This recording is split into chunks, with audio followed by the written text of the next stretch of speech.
I'm the light, I'm the hope, a hero rising, a savior from the storm. I'm the night, I'm the darkness, and I will kill you for a chance to be reborn. La la la la la la la. Hello, ladies and gentlemen. Welcome to Lads Debate. It's been a while since our last one. Yeah, we're back with Lads Debate. Joined with me is Sean here. Yippee!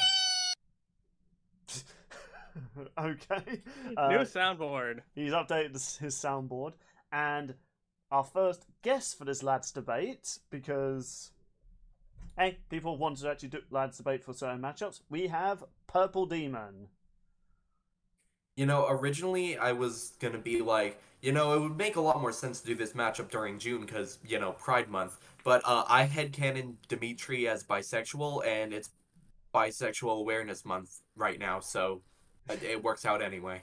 I mean, originally they were going to have it so male Dimitri could marry Byleth, but apparently that was only saved for Edelgard.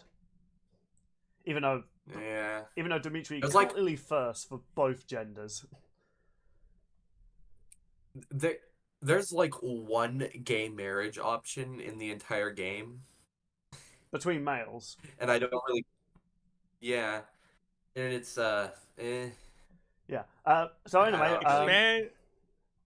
I guess we might as well say the matchup we're doing. Yes, assuming people haven't caught up on our Lads Debates this season, we're doing Undertale's Undyne versus Final Emblem?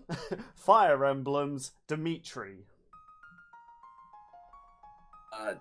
I mean, they could just, read the title of the video or look at the thumbnail, and then they'll be able to tell.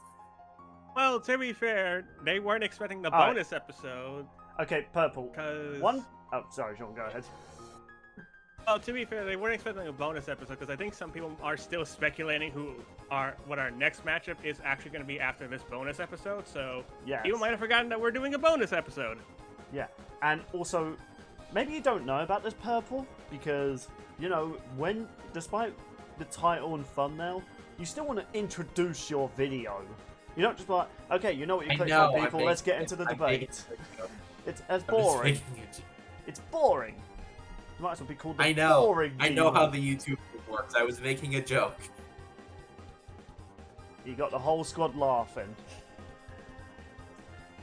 Man. Actually, do you know what I said? I was about to post on the chat group, like, you got the whole squad laughing. The first thing I see is the shepherd dancing. So, hey, I guess you did get the chat laughing. Yeah, let's go.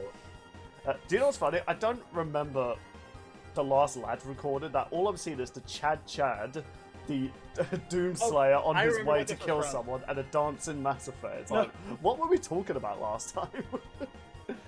It was our last Lads Discuss Death Battle video where we were talking about Torian and whatnot returning. That's why Shepard's on there, because I wanted Shepard Star-Lord. That was it. Yeah, I remember that. But anyway, let's actually talk about it. So, if you're not familiar with Lads Debate, people, we get two characters, which I feel like I need to start saying this because some people do get annoyed if certain character loses.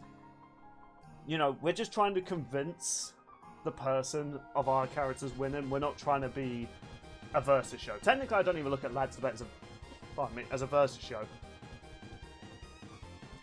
Because we've been debunked a lot of times. Like, Yang Insane debunked Mate's nuclear explosion feat from Adam versus Nemesis. Turns out that explosion was not as impressive as he made it out to be. We've gotten certain things wrong about character stories, weapons. In the end, though, Lads Debate is just meant to be fun. So let's get on with this debate, starting with Undyne from Undertale, because I feel as though it's, as much as it is sad to say, Undertale is definitely more popular than Fire Emblem. Sorry, Purple. Yeah, definitely. So how this works is we're going to spend 10 minutes introducing the characters, and same with the other opponent, and then 20 minutes, or should we do 20 or 25 minutes?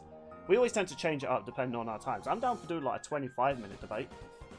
I think because of how much material these two have, it's probably better to stick with 20. Alright, yeah, we'll stick with 20. Now, I think we should change it up a bit.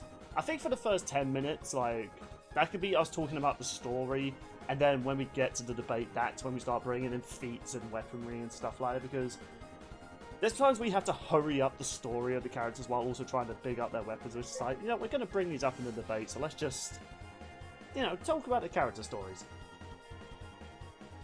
So, and speaking of talking about stories, oh boy, Bill's been waiting how long to talk an Undertale character? Yeah, and conveniently, the one time we actually get an Undertale discussion video, mate decided to duck on out. His Undertale hatred is still showing its colours.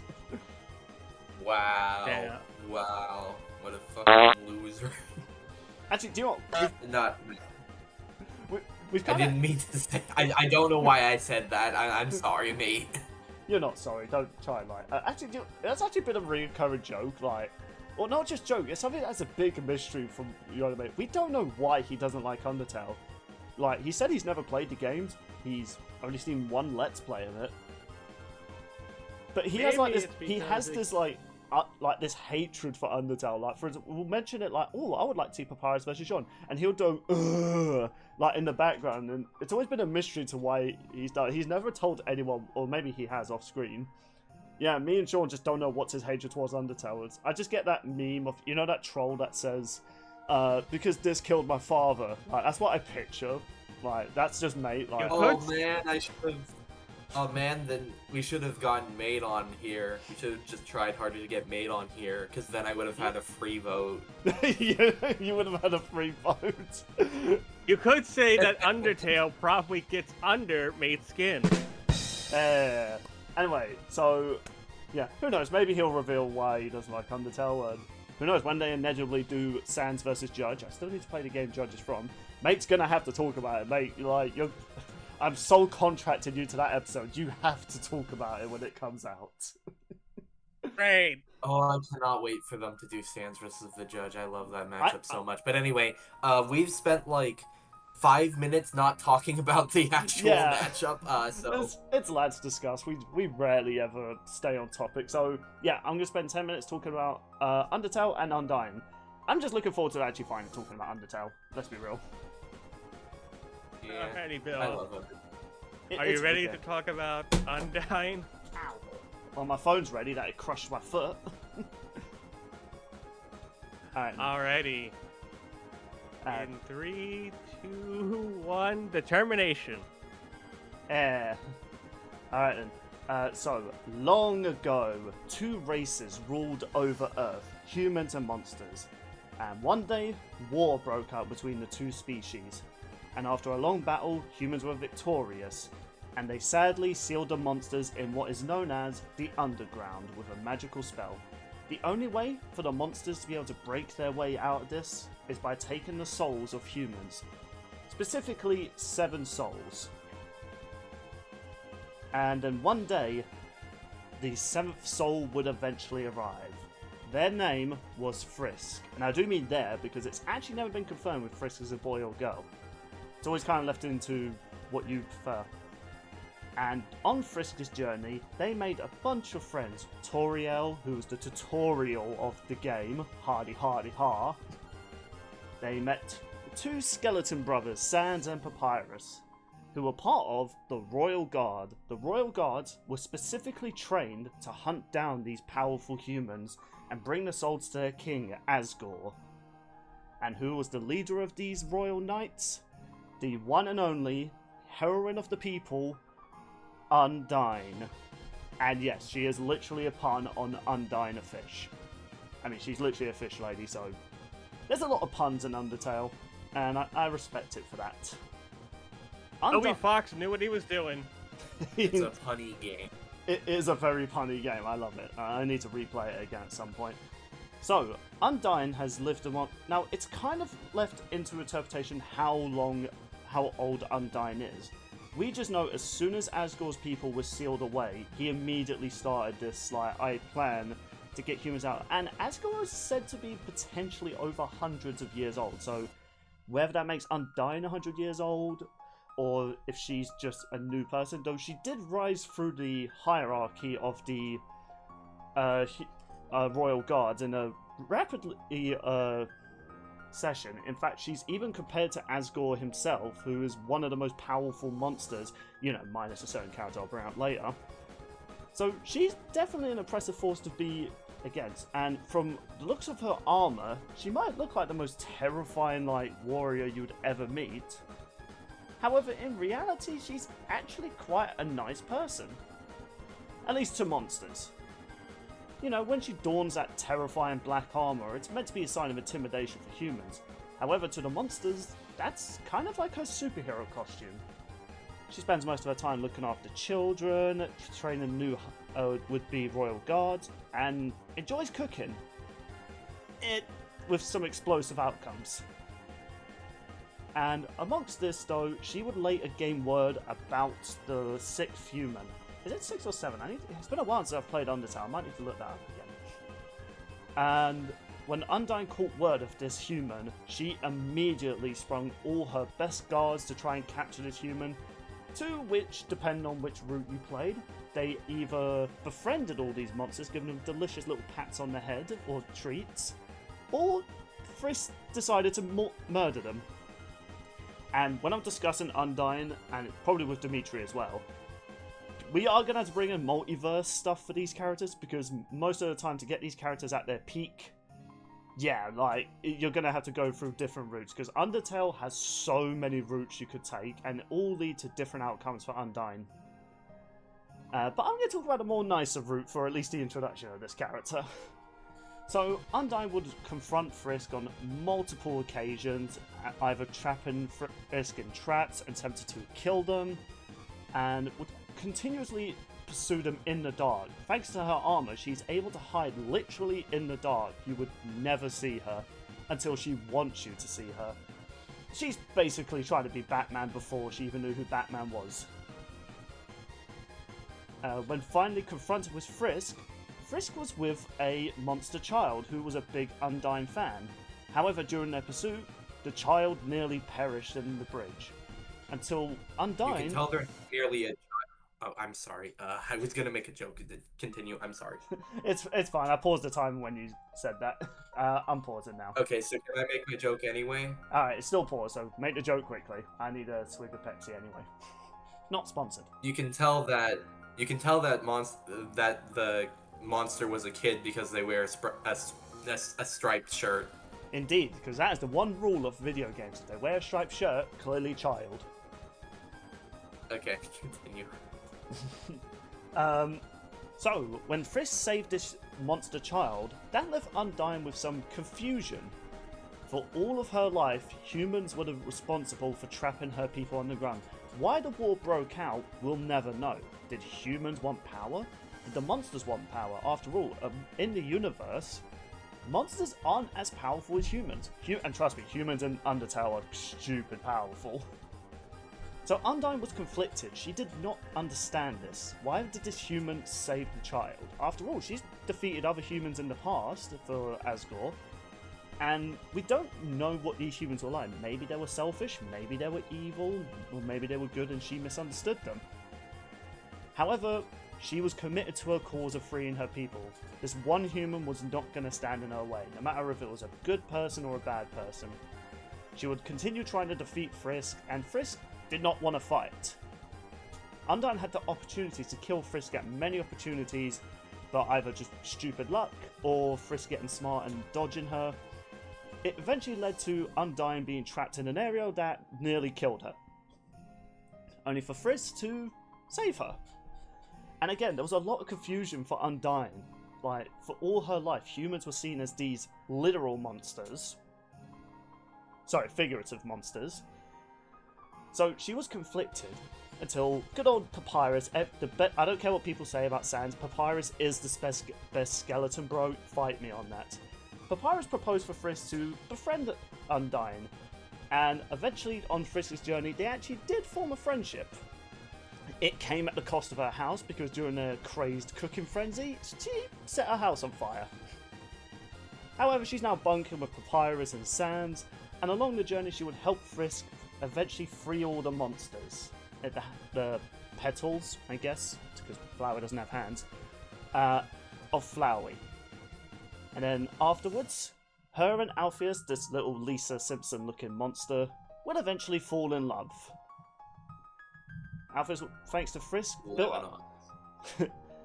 Frisk managed to help these two find love, and overall, it just changed Undyne's perspective on humanity.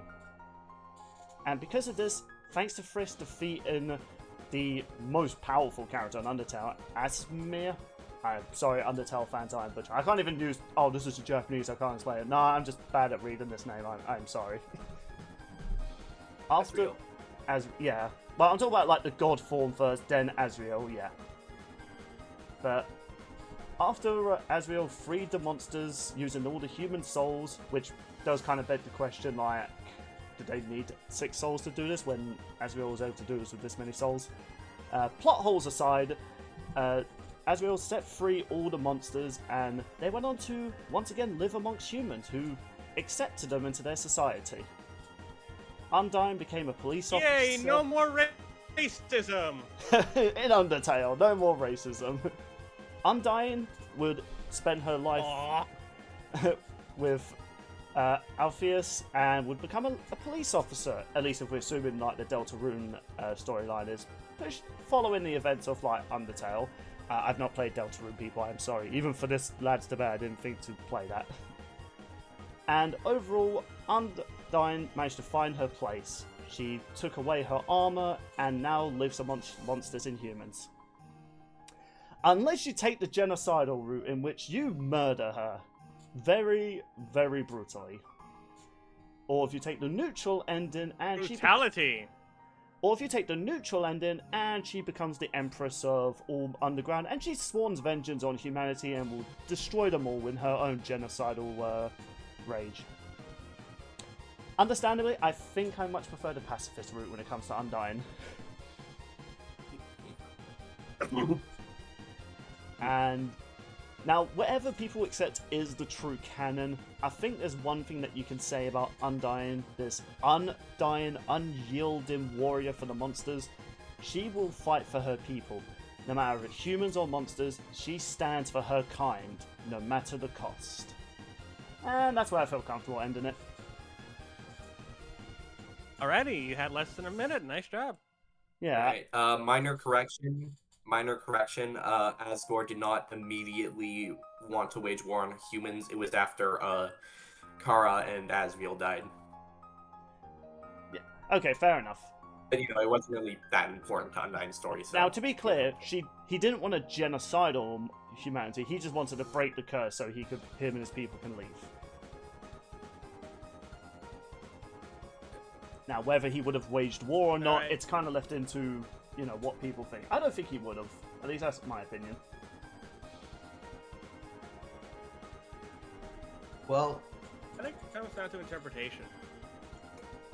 That's pretty much Undertale. They leave so many things up to what the player thinks. Like the first few humans that come before Frisk, were they evil, like Kara, or were they just misunderstood? Because depending on the route, so humans will either aid you or leave you to die. I choose to believe Undertale Yellow is canon. Yeah, that's what a nightmare. Yeah, there's going to be a lot of multiverse or different universes when it comes to talking about these characters. But anyway, shall we get on to... Yeah, that's the theme here. Yeah. Now, shall we talk about and I will fight anyone, and it's the best lord of 3 houses. Yeah, let's cover the board, please. Alright, start. Alrighty, Purple. Tell me when you're starting. In 3, 2, 1, redemption. If you looked from the outside inwards to Dimitri Alexandra Blafid, you would think that he's a noble prince, a high and mighty noble. But in actuality, it's all just skin deep. For you see, while Dimitri was born with an extraordinarily rare power, well, not rare power, an extraordinary power, known as a crest. Crests in this world act as it's like the X gene from X-Men. It essentially gives you superpowers. And for Dimitri, he was given extreme strength, able to lift boulders above his head when he was just a kid, run for hours on end. But Dimitri, he was humble. He did not believe that crests were all there was. But sadly, a tragedy would struck the noble prince. Known as the Tragedy of Duscur, Dimitri's entire town, father, everything that he loved would be burned and killed, and Duscur would be unjustly blamed for the tragedy from the corrupt nobles. Despite all this, there was rumors they started TikTok. Despite all the tragedy, Damn it.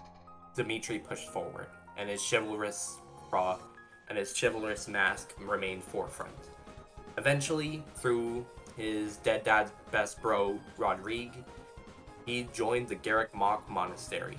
And depending on the route, he'd either have his teacher be Byleth, everyone's favorite Smash Bros. Character, or it would be one of the other two houses, the Black Eagles, the Golden Deer. You see, Dimitri was the leader of the Blue Lion's house, alongside his best bro, Dedu, who is the dude. He is the dude. And his longtime rival, Felix, I forget the rest of his name. Regardless, he's boring Dimitri's anyway. time during Shut up. Despite this, Dimitri had a wonderful time. He was very skilled in combat and was able to effortlessly kill bandits, dragons, all sorts of monsters through the help of, well, Byleth. And Byleth were to teach Dimitri how to fight, how to best strategize. And even if occasionally he would go out and eat weeds. But regardless, while Dimitri's life may have seemed to be going a bit up, once again, tragedy would strike. And he would find out that his old friend, Edelgard, would betray him, betray the Church of Seros, and plotted to overtake and kill lots of people. This struck Dimitri terribly, and especially finding out that Edelgard was actually responsible for the tragedy of Duscur.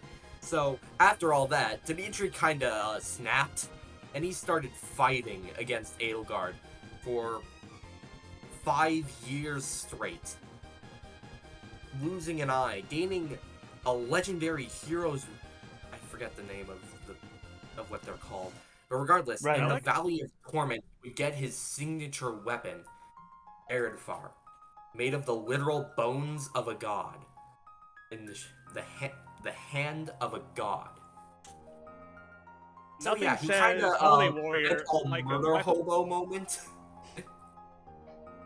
I was gonna pause the time and just say, yeah, because nothing says Holy Warrior like wielding a weapon from your fallen god, of course. Could go wrong. I mean, Christianity have been doing it for years. Wrong? So yeah, it especially didn't help that Byleth was sort of in a god coma. That's the best way I can describe it. It's never been explained in the game, so don't worry about it. Just plot inconvenience, really. Once Byleth awakened, he would look and see. While most people would now see Dimitri as a savage boar prince, a murder hobo, someone who would kill every last one of his enemies until they all are dead in the ground, Byleth saw a broken man. And regardless of gender, regardless of anything, Byleth would help Dimitri. You see, ever since the tragedy of Duscur, way back when he was just a mere kid, Dimitri would constantly hear voices of the dead. They haunted him. They were screaming, demanding revenge. It drove him to insanity. But with a god hand reaching out towards him, Dimitri would find peace. And instead of killing every last one of them, he would save every last one of them. Dimitri, you may look at him, and you may see either a noble prince or a savage boar. But either way, he knew what he had to do. Even though he wanted to believe that there was some goodness left in Edelgard, Edelgard betrayed him again and used that old dagger present that Dimitri gave to him so long ago and stabbed him in the heart with it. But yeah, he just kind of shook it off. Yeah, no big deal. Plot armor! I just like to choose that I like to believe that he's just that hardy. Anyway, regardless, he lived. And he went on with Byleth to create a good one. One without as much discrimination, one without murder, without violence. While the voices of the dead will haunt him till his very last breath, Dimitri, Alexandra Blayfid, may be able to find peace with his friends.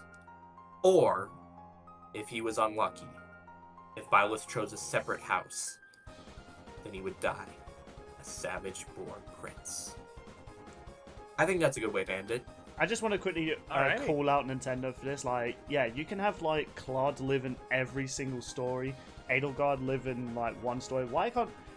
Edelgard was kind of more the villain than hero. Like, her story... Like, her whole heroic story was kind of a last-minute addition. I looked up some behind-the-scenes about that. Like, they should have had another way to say... Yeah, she just kind of gaslights you the entire time. She just kind of gaslights you on her route.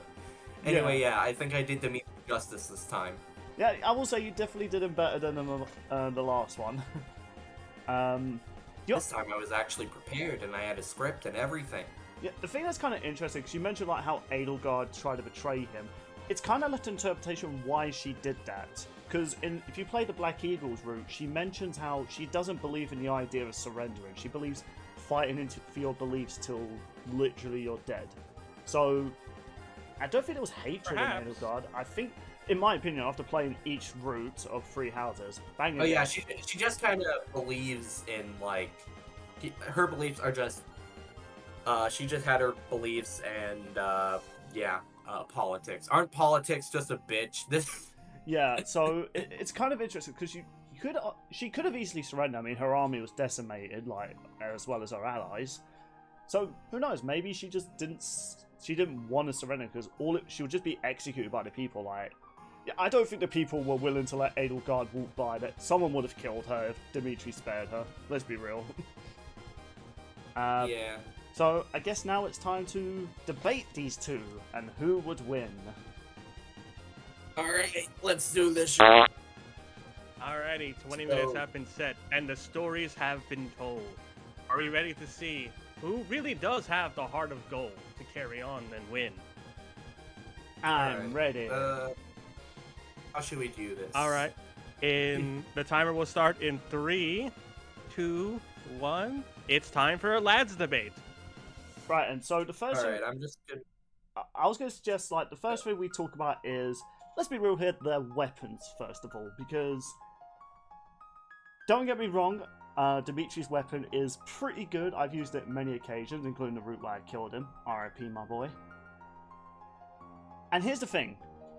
That spear is good. There's a limit on it. There's only so much it can be used before it gets, like, it can't use the energy anymore, and it's just a weak spear.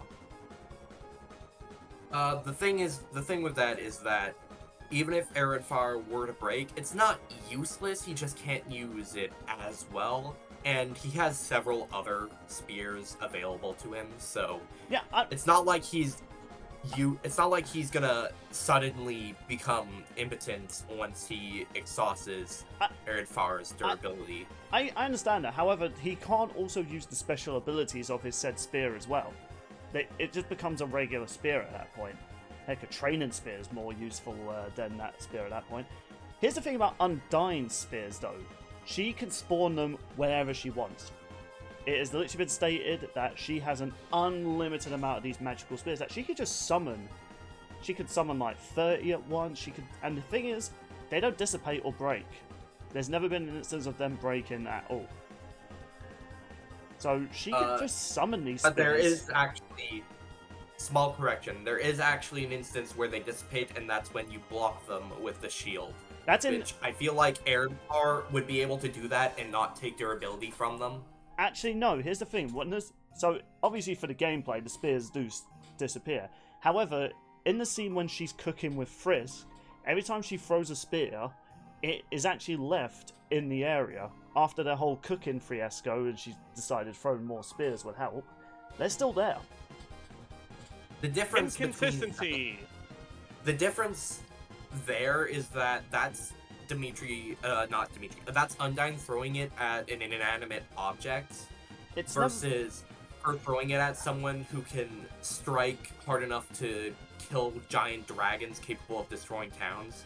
And I feel like that's a good segue into strength. Well, hold on. How strong is Undyne? Hold on. I was going to ask Bill, what exactly is Undyne spears anyway? So these spears are water-powered spears. Now, how these spears actually work is they're not actually like physical objects. They're also kind of spiritual. They can physically hurt you, yes. However, they can also damage your soul. Even if you block... I'll get into that, yeah, I actually have a calc for Dimitri regarding his soul. Well, okay, well... What you're saying is they're basically kind of like an energy projectile. That's why she has an unlimited number of them. Actually, it's kind of both. When she spawns it, it becomes a physical... It becomes a physical object. She can throw it, it can interact with the world. It's just that they just exist in the world now.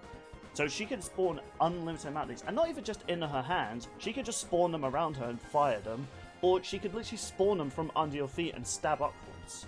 She can use them as traps, which she tried to do with Frisk, but Frisk was just fast enough to avoid them. And she does, in fact, use them for combat.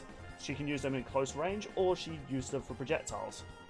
Or she'll try and distract you, fight you with it, but then spawn another spear to try and get you from behind. It's a bullshit tactic. It does also just sound like, based off everything, she only really uses spears in combat. No, she can also Dimitri, use it. from what... She can also use it just whenever she wants. It's her magical ability. That's what I'm saying. But Dimitri has other options besides his spear, like you were bringing about, if his relic becomes useless. Here's the thing with Dimitri's durability is that I just don't think the fight is going to last long enough for that to really matter.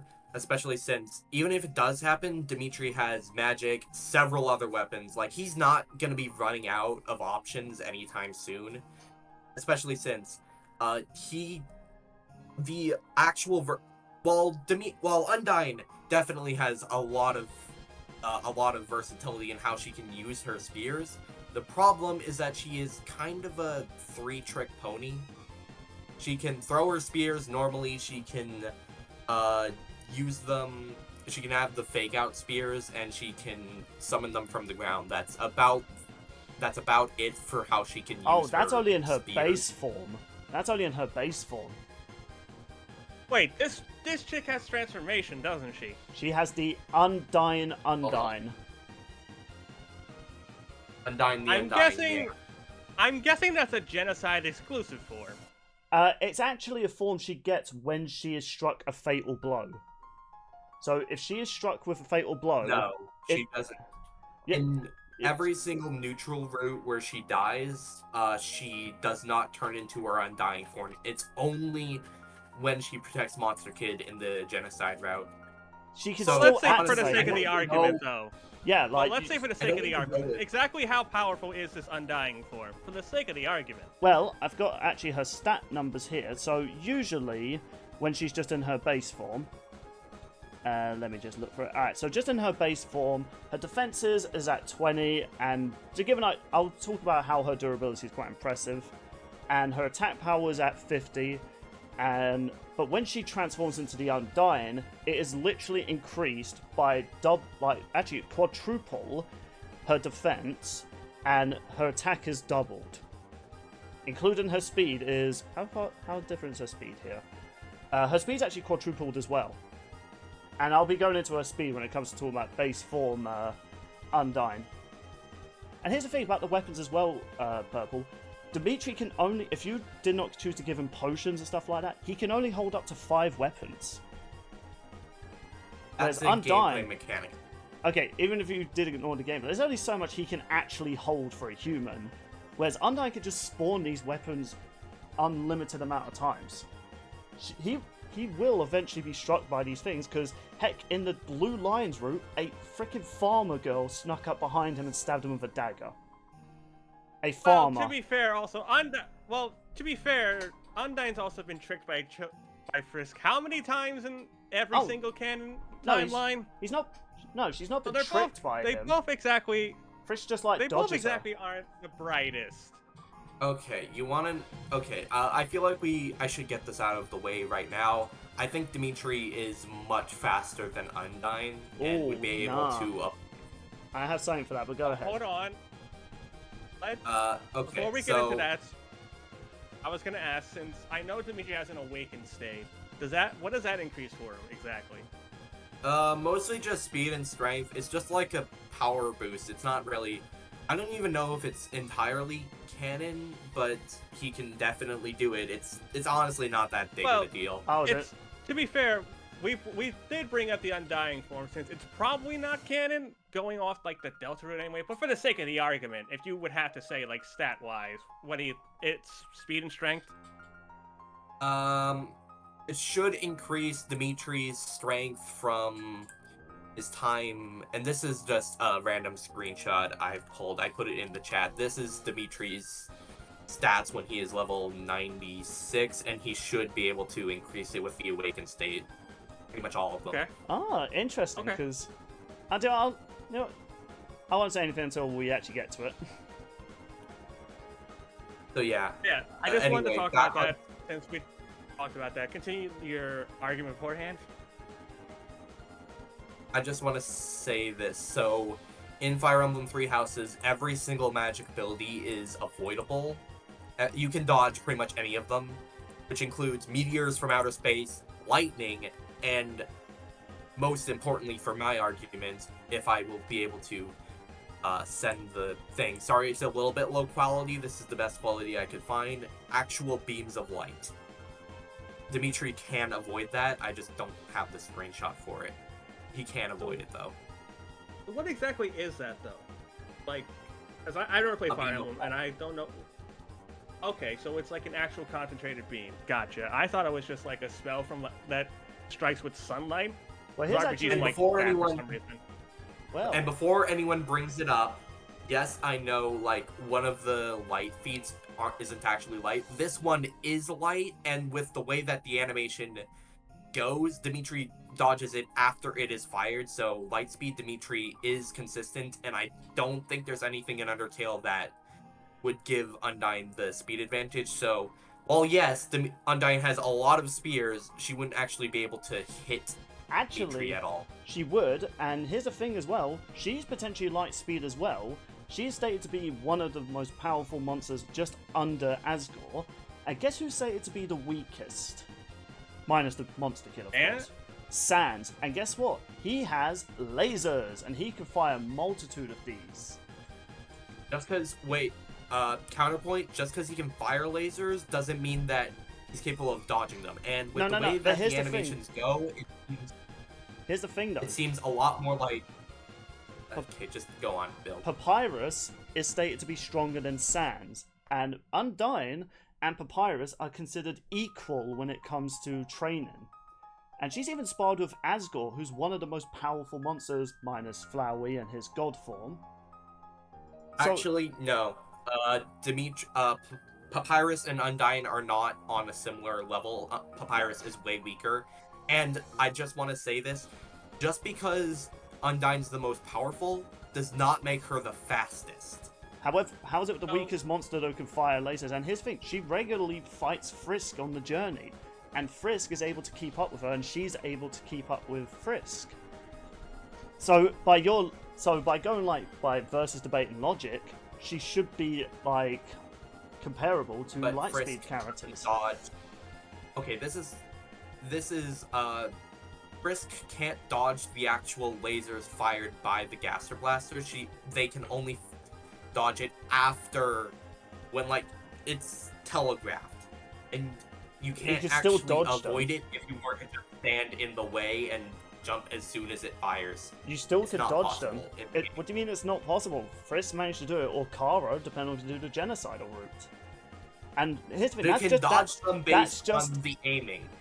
You would have to react to that and dodge it as soon as it's fired. And here's the thing as well, that's Undyne keeping up with Frisk in her base form.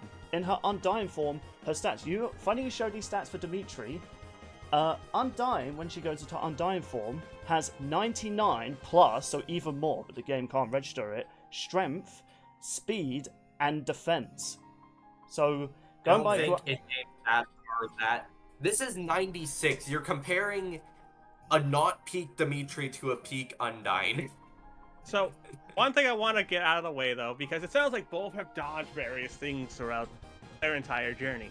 Oh, I also want to... durability-wise, because it seems like they both have attacks that can bypass durability. Undyne can attack Dimitri's soul, whereas Dimitri's spear can just bypass her armor.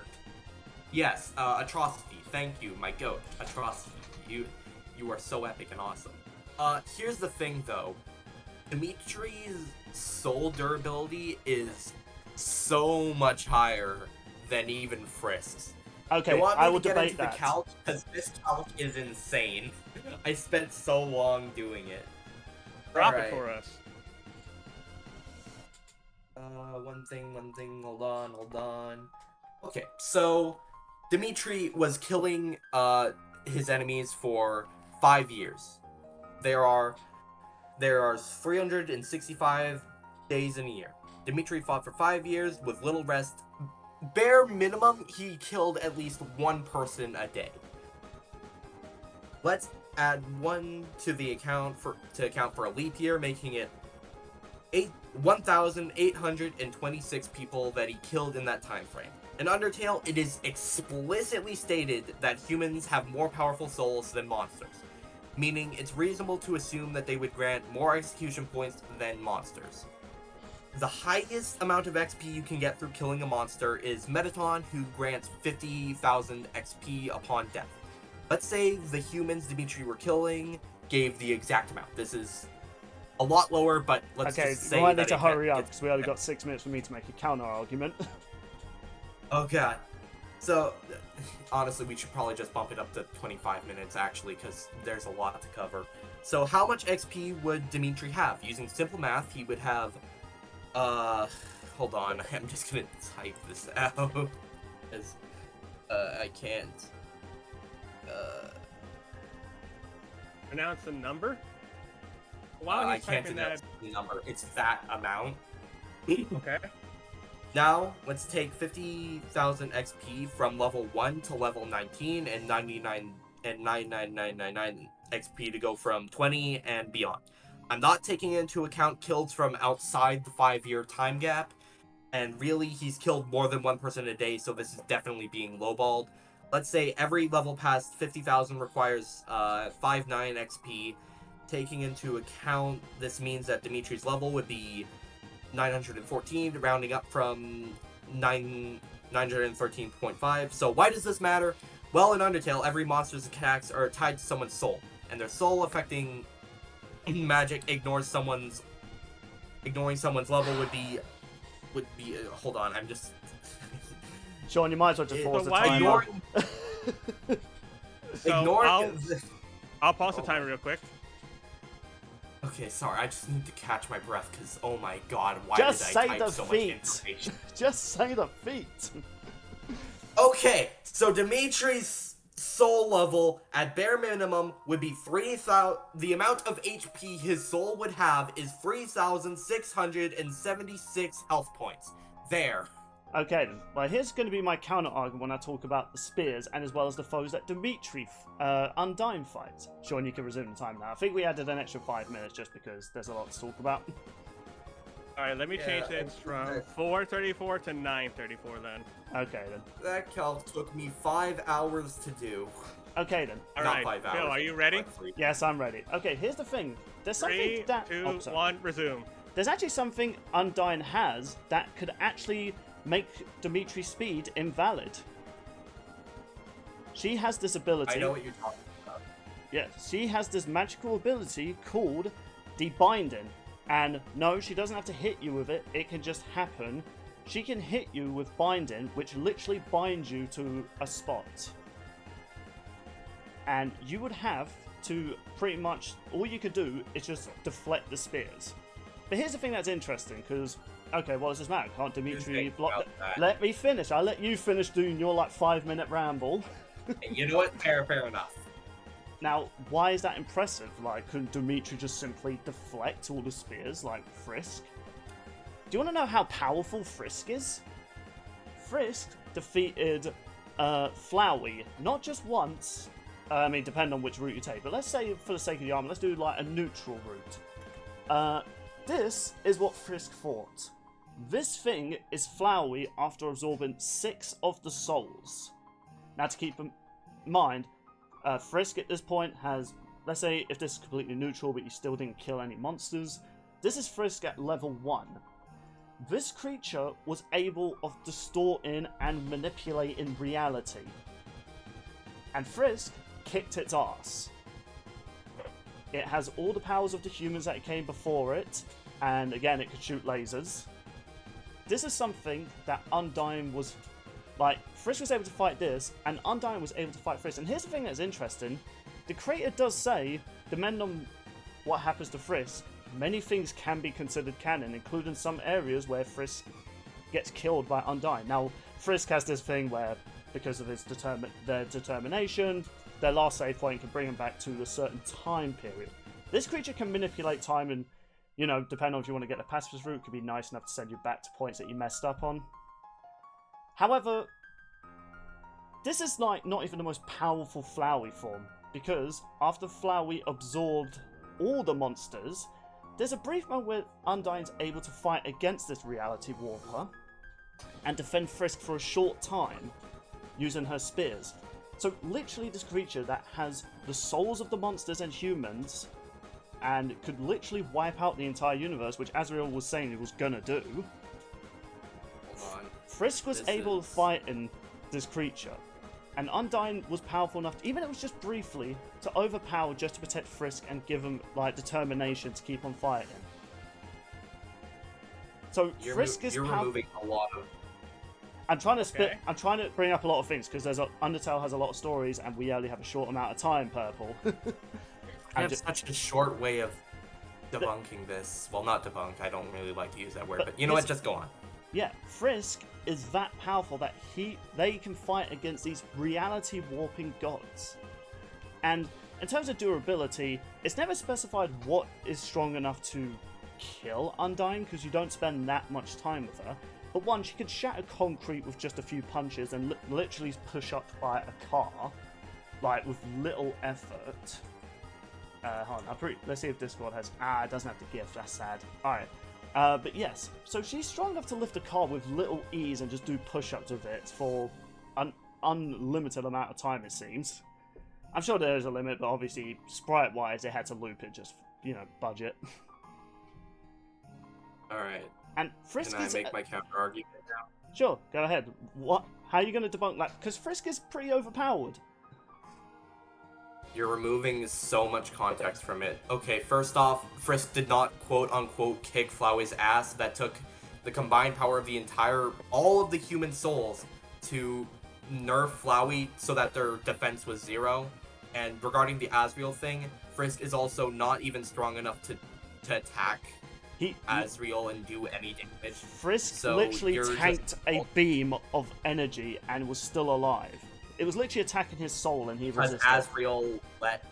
Because Azrael let Frisk. No, there was a moment where... No, Frisk...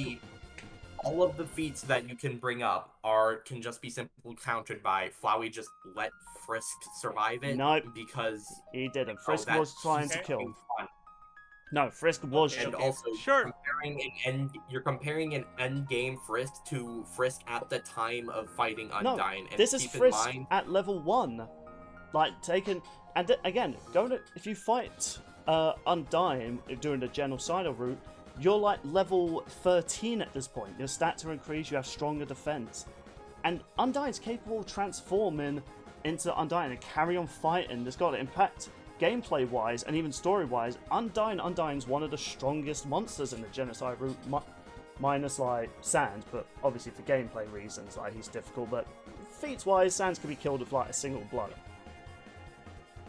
And again, Undyne has the unlimited spears, so all she has to do is just bind Dimitri to a spot, and Dimitri's not going to see it coming. She can just unleash all these spears at him, and yes, she can access this magic while, Okay, while I just want she's to. Undyne. I just want to say, where are you getting Undyne can just do it automatically? She swings her spears, creates a green energy, and that's what keeps you in place. How is that? How is that she can do it anytime? I don't get it. You're in literally this is gameplay when you're the sprite form, not in the heart form. While she's chasing you, she summons spears around you, so she could just do them on the whim. So Bill, you were talking about how everything's attack is based on someone's soul. So how strong is Undyne's attacks, that aren't targeting the soul? How strong is she physically? Physically, she's managed to hurt Asgore, who is like, again, one of the strongest monsters. And in terms of like her strength, she's strong enough to like shatter like concrete with little ease, and she's even managed to break metal. Again, there's a lot of things. That's cute. Right. You want to see the kind of The kind of destruction that the dragons that Dimitri fights? This was caused by a random dragon. Okay, here's the thing. What dragon are you talking about? Caused by a random dragon. I've played 3 houses. There's never a point he fights a dragon. In fact, Sean, you can correct me on this. Even Purple's called me out on that when we were playing Left 4 Dead 2. He said, Dimitri's never fought a dragon. I'll even put a clip of that on screen.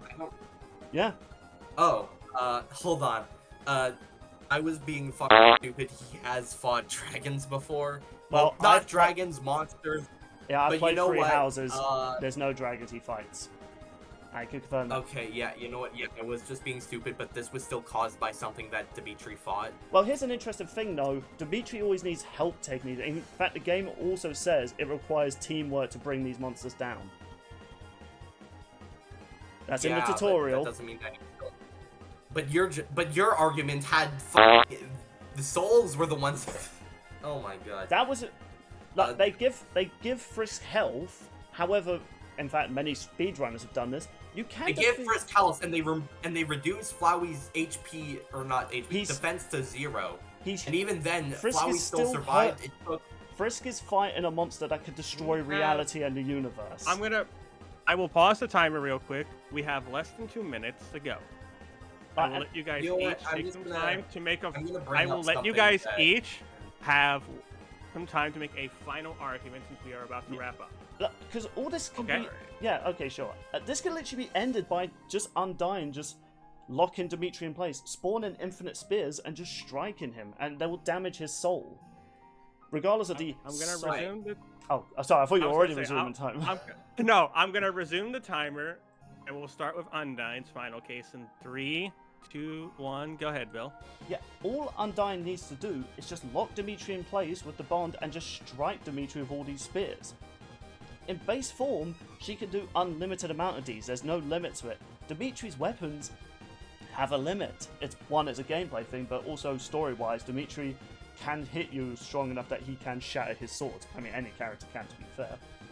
In fact, this spear, if you didn't use any of the power-ups, you can literally only hit the spear 20 times before it shatters. Whereas Undyne, she doesn't have to worry about that. She just be like, spear, spear, spear, spear, spear, spear. And trust me, her genocidal roots is a bitch to defeat, because she will keep throwing spears for like... I think the fight lasts for a total of 40 minutes, and she's still throwing spears at you. Like, there's just nothing Dimitri can really do. Even if you want to be like, oh, well, why not use these light speed things? She's more powerful than creatures that also have light speed abilities. She regularly trains with these sort of characters like Papyrus. And yes, even though he's weak, in the pacifist run, Undyne has said no, actually Papyrus is actually a lot more stronger than I realised, maybe even as strong as me. But the reason Papyrus doesn't go through with it, he doesn't like hurting people. He's a pacifist. He's always been a pacifist. He's a lovable goofball. It's unclear how powerful he would be if he went full out, but I just think all she needs to do is just get an easy blow on Dimitri. And again, these spears pass through defense, because they affect your soul. And as far as I've seen with both playing the, what is it? The Golden Deer. Oh, time is up. Alright, can I just say there's one more thing that we'll give 1 minute to Purple. Yeah, in all the routes I've played that were opposite to Dimitri, magical spells seem to work on him pretty easily. That's all I'll say. Alright, so Purple, you will have 1 minute to make a final case for Dimitri. Are you ready? Yep. Yeah, let's end this quickly. Alright, in 3, 2, 1, go. Okay, so the thing with the speed thing is that there's no real evidence to suggest that Undyne is actually as fast as Sans. Anyway, being more powerful than someone doesn't mean that you're faster. And also, even if she was more powerful, Dimitri has several ways of bypassing durability and being able to kill Undyne anyway. While yes, Undyne can lock Dimitri in place, as I've mentioned, at minimum, Dimitri's soul durability is so much higher than even Frisk's at the end of the game. So, you know, and also, Dimitri actually has specific combat arts designed to kill monsters. So, yeah, he just has several ways of killing Undyne anyway. He's much faster because he, on his own, is able to dodge them. He should be much physically stronger because he's been able to tank magic attacks from Mr. Illuminati over there. And he was able to shake an entire city. So, you know, I think that's a little bit more impressive than surviving on nothing exploding. Wait, you're saying shaking the city is more impressive than destroying reality? Time is up. That's what I'm saying. Time is up. That's what I'm saying. After debate. Undyne can't fucking destroy reality. After debate, both of you. Alright, Shawnee, who do you choose? So looking at everything I got here, let's say for the sake of the argument, if it comes down to base form, Dimitri outclasses Undyne. But if we take both their forms into consideration, it becomes a lot more even, especially in the speed department, considering their stats get increased a significant amount. Oh, it is even possible that their strength might be tied with each other in these said forms. That being said, and both of them have ways to bypass durability. Dimitri has skills to bypass Undyne's armor and durability, whereas Undyne can just pass through to affect Dimitri's soul, and both can hold each other in phrase with their bind ability and the frozen lance ability. Oh, yeah, it just comes down to durability and tenacity, and unfortunately for Undyne, she comes up just short. Remember, in their highest state, of course, Undyne only fought for 40 minutes, whereas Dimitri went on an entire killing spree for over 5 years.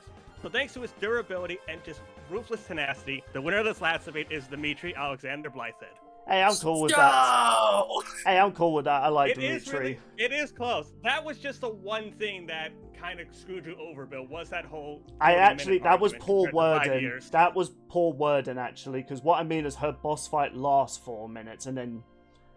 Yeah. That was poor wording on my part. There was actually a lot of stuff that I wanted to bring up that I couldn't. Yeah, I do think both of them, as like unlimited magic energy compared to the abilities, can kind of cancel each other out. It's just, oh my god, Undyne's gonna give out eventually compared to Dimitri. I'm sorry, that Bill. was something I could have used to counter. Dimitri has limited magic. Oh, why didn't I bring that up? Dimitri doesn't need magic. Well, even then, does. like I said. But yeah, that was though, that was that's fun. Not the biggest reason. Yeah. Yeah, it Good was job, fun. Purple. Congratulations on your win. Let's go. I just want to say there was actually several things that I could have brought up because. Okay, so you want to know something extra funny that I did not want to bring up at all, as an actual argument? So, in Fire Emblem Heroes, Dimitri is able to fight gods capable on a 5th dimensional plane. And I don't know if you know what dimensional tearing is. Just know that the strongest 4th dimensional, the weakest 4th dimensional creature would always be the strongest 3rd dimensional creature. So, you know, and I didn't want to actually bring that up. I'm just saying that it's kind of funny. I just want to correct him on this, actually. That's a mobile game and it's non-canon. I know, that's why I didn't want to actually bring it up. That's also the problem with Undertale is the whole, which ending's actually canon thing, which is why, none of them, Foxy said, none of them are really canon. It depends on the player's perspective. He prefers the pacifist route, which people just said, oh, that must be the canon one. He's like, no, it's just, that's the route I like the most. Which you could tell, because there's more work that's put into the pacifist story than the others. And Deltarune said that's technically a different canon. Deltarune's a different canon, so it could be a neutral one. That's kind of why. That's kind of why I was trying for my final point, which is to bring up, base form wise, because technically they don't both get access to their awakened state unless it's a different kind of timeline. Yeah, I mean both of them. I am beating myself up for forgetting to mention Monster Piercer and Dimitri having access to shields that specifically block magic and specifically block monster attacks. So, Undyne's just because she's a monster. Okay, alright, listen, Purple. No one likes it's not a sore winner. What do they call people who just rub in the loser's face? You're being that I'm guy. sorry, I don't mean to rub it in your face. But I'm just anyway, I forgot face to rubbing mention. aside, Purple, well done, you won, even though you're rubbing it in my face. But this is fun. Hey, to be honest, either Undertale won and, hey, my favourite game series won, yay. Or, hey, Dimitri won, he's my favourite Lord and the Blue Lions, yay. So, either way, this is, a win-win for me, so I don't really care who won. This was a lot of fun. I'm sorry for rubbing it into your face a little bit. I just forgot to mention stuff. Nah, you're not sorry. Don't try it, you piece of shit. Anyway, though. No, I am actually. Okay, look, don't. Oh yeah, I was only joking about that. Don't worry, I wasn't actually offended. Me, Sean, and Mate have rubbed each other's faces like our wins. I mean, Mate still goes on about it with Leela getting second place over Han Solo in the freeway lads debate. Hey, but speaking of Mate for the lads debate, he should be back for our so-called return for our second half. Yeah, so we should probably wrap this up now as it's been an hour. So, people, congrats to Purple. He won with Best Boy Dimitri. Maybe Undyne could return, but I'm down for doing more Undertale-themed characters because I want to dive more into Friska's power as well as other characters. I'd be down to return and debate Undertale again. Let's do Sans versus the Judge, and I can debate the Judge. Well, I haven't played off, maybe so we'll do that. I want to play that first. Maybe we'll talk about that at some point. But what did you folks think of having a guest on for our last debate? We haven't done that since our first ever one, oddly enough. Yeah, with Herald Cross versus Sizzle. Oh, it'd be great if we did a rematch for that episode. Anyway, so. But the next time, we did tease in the last lads debate, which was quite a while back. Yes, Senator Armstrong. Who are we having Senator Armstrong? He's gonna fight Shikanoko-tan. Oh, Purple figured it out. Nope. Darn. That's what I've been joking about. I actually know what the next one is, so just go on and say it. Yeah. So, who better to fight against the most memeable man in gaming than with another memeable villain in gaming? We are doing Albert Wesker from Resident Evil versus Senator Armstrong from Metal Gear. Burrows versus nanomachines. Gee, funny Valentine. Shikanoko-tan. Yes, yes, people, we're mainly doing this for the memes. I've noticed when it comes to Resident Evil matches, it's mostly meme related. For instance, Adam versus Nemesis, it was, they're both stalkers, lol. This one is, Burrows, nanomachines, that's literally it. So yeah, this is going to be fun. Uranimate's going to be repping Senator Armstrong because he repped Raiden in a previous episode. And, I mean, who else to get to talk about Resident Evil than a man who played multiple Resident Evil games for his channel, link in the description below. With all that said and done, thank you all so much for watching, and what did you think of this lads debate? Do you agree Dimitri wins, or are you a smart person and you think Undyne wins? Let us know in the comments down below. So, hey, look. You know what? That's why. Hey, no. Do a better job of convincing next time. And don't screw yourself over. Yeah, poor wording on my part. That's what happened with Nemesis versus Adam. It's made its way back again. Yeah. Spoiler alert. Hopefully Sean just voted for Dimitri just because I won against him with Rex. You know that's not the case. Stop No. lying to yourself. Yeah, okay, people, Wait, if you take our jokes I literally... haven't watched every single lads debate. Has Bill been on a winning streak or something? I won the last one. No, correct. Or has he only won the last one? Yeah. And that's it. I'm actually trying to remember, I mean, I'll look at that later when we're just talking after this episode. But yeah, I think Sean's actually on the highest wins at the moment, mainly because it was always hard last year to get mate involved in matches, unless it was Ruby related. Time to do Aegis versus Ramlethal so I can break Sean's streak. Well, so with all that said and done, can I please wrap up this episode? Purple, you do this every time now. It's like, let me wrap up. I like talking. Go ahead, Bill. I'm sorry. Anyway. Okay, you can wrap it up now. If I have to mute you again like the last time, I will do it again. Right, and so if you want to check out my latest Let's Play series, Tactical Breach Wizards, it's pretty hilarious. I should be recording another part tomorrow. And if you also want to check out our new Dungeons and Dragons series, we're playing the Curse of Shroud, and Purple actually makes an appearance last episode. We got another episode coming out soon, and another one being recorded soon, so we might have some new people joining. With all that said and done, thank you all so much for watching, and if you want to see more videos like that in the future, be sure to share the video around and keep the channel growing. Farewell, everybody. Bye. Goodbye.